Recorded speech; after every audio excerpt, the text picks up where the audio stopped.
marché européen, cette fois, au résultat des fameux stress tests. Oui, stress test pour les anglo-saxons, les tests de résistance pour les francophones. Vendredi soir, l'autorité bancaire européenne a donc publié les résultats de ces fameux stress tests.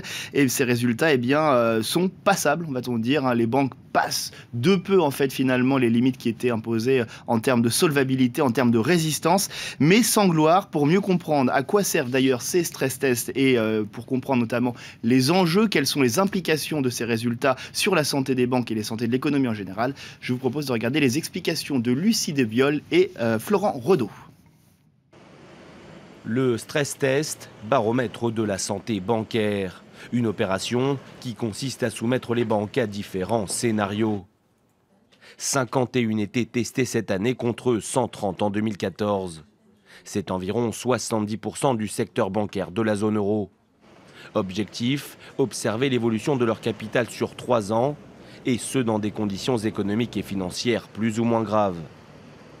Augmentation du chômage, crise obligataire ou encore variation du prix des actions, elles doivent prouver qu'elles peuvent résister à tous les risques du marché.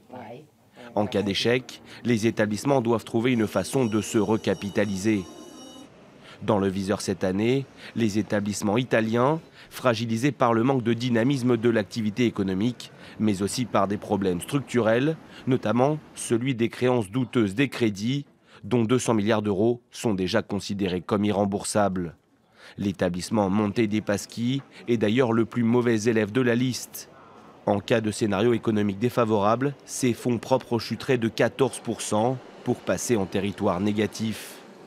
La banque avait d'ailleurs annoncé avant les résultats la mise en place d'un plan de sauvetage pour se sortir de la zone rouge. 2 banques irlandaises suivent ensuite au classement des mauvais élèves. Cette opération, qui visait à restaurer la confiance dans l'ensemble du système économique, n'a donc pas vraiment convaincu. Seule satisfaction peut-être les banques françaises qui ont su confirmer leur solidité en passant ces tests sans problème majeur.